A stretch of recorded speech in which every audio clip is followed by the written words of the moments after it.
What's up les amis, c'est Nico pour Rêveur Lucide. Aujourd'hui vous vous dites putain enfin ça y est, il a sorti une vidéo. Alors mais les amis, je vous dis, pour Noël, attendez-vous du lourd. Voilà, et contentez-vous de cette phrase en guise de teasing parce que vous pouvez même pas imaginer. Voilà.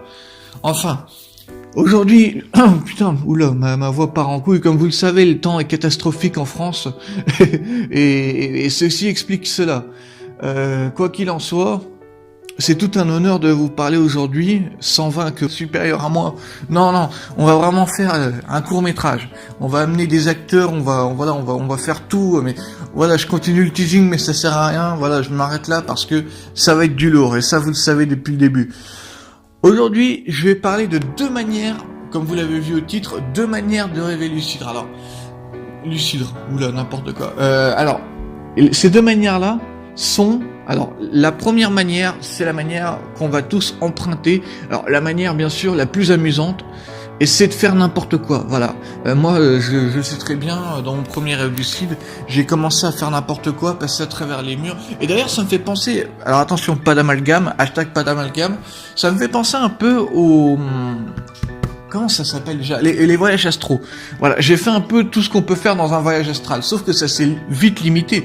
Parce que dans un voyage astral, hypothétique, bien sûr, puisque ça n'a pas été encore prouvé, et je n'ai jamais encore testé, Phoenix non plus, dans un hypothétique voyage astral, on passe à travers les murs, et puis on peut voir la scène en 360, etc.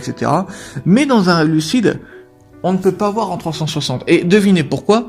Parce que en rêve lucide, on garde tous nos sens, on a le toucher, on a tout ça, je le sais très bien parce que je l'ai expérimenté dans le deuxième type de rêve. Là, je vous parle de l'amusement, mais dans le deuxième type de rêve, j'ai expérimenté le toucher, l'odorat, enfin voilà, toutes ces choses-là, même des choses un petit peu plus obscures, enfin, et en fait, ça se limite seulement au sens qu'on a quand on est éveillé. Mais dans le voyage astral, hypothétique, encore une fois, c'est des sens, enfin je veux dire, c'est même plus une question de sens en fait, c'est l'extrasensoriel, hypothétique encore une fois, une dernière fois, et voilà, c'est ça la différence, c'est qu'en fait, le rêve lucide va s'appuyer sur la réalité, et le subconscient fait un énorme boulot à ce niveau-là, recréer la réalité. Alors peut-être, moi c'est mon hypothèse, que les rêves sont de plus en plus réalistes avec l'âge, mais ça c'est mon hypothèse personnelle. Enfin, voilà, c'est ça ce type de rêve où on a fait une vidéo spéciale à ce sujet, où on a développé,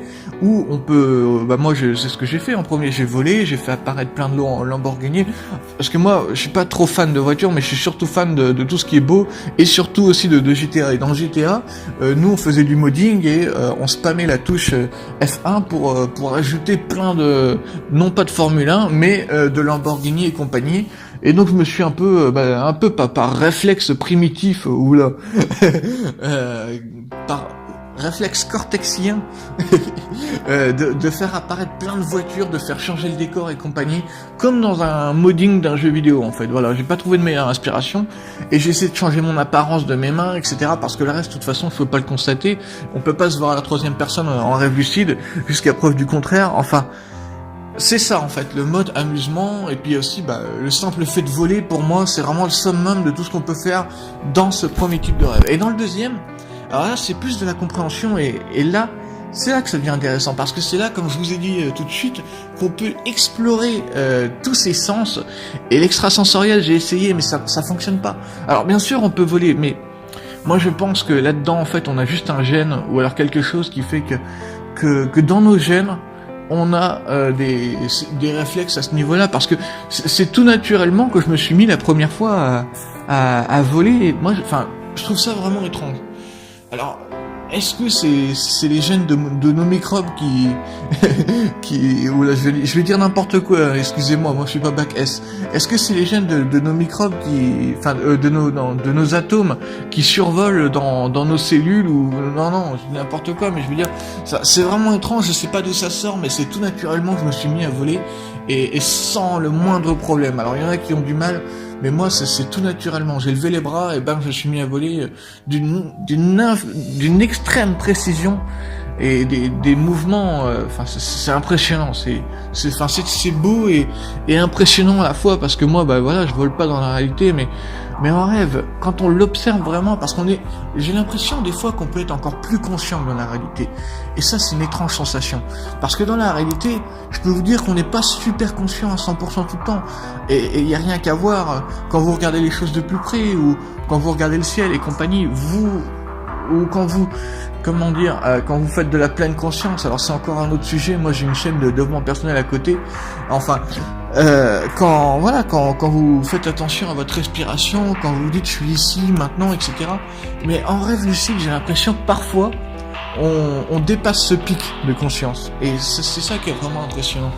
Et voilà, c'est ça dans le deuxième type de rêve qu'on peut observer.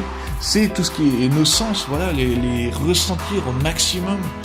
Et après, il y a dialoguer avec son subconscient qui se fait par, soit en parlant dans le vide, simplement, même si on sait qu'on s'accorde à qu'on s'adresse à quelqu'un, on le sait au fond de nous, mais voilà, on va parler dans le vide, et parler directement à un personnage de rêve. Alors, après, est-ce qu'il y a d'autres choses? Je sais qu'il y a pas mal de choses, de toute façon, il y a observer la texture des éléments, mais ça revient encore une fois à nos sens, mais encore une fois, c'est ultra réaliste, parce que moi, ça m'est arrivé au bout d'une dizaine de rêves lucides, quand je commençais déjà à m'y connaître pas mal, de faire un rêve lucide trop réaliste en fait.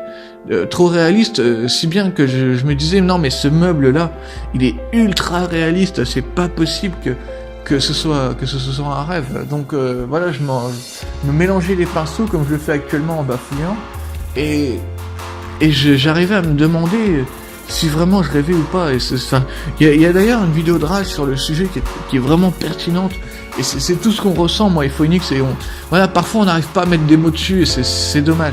Enfin, d'ailleurs j'ai dit Phoenix, mais c'est Marwan, hein, c'est son ancien pseudo, peu importe. Et je vous invite à aller la regarder justement, et je vous mets pas de lien, mais enfin de toute façon il n'y a pas de partenariat, pas de machin, pas de suçage enfin voilà, vous avez compris. Enfin, c'était Nico, et à très bientôt pour une prochaine vidéo. Alors ça c'était très cliché, enfin, peace out.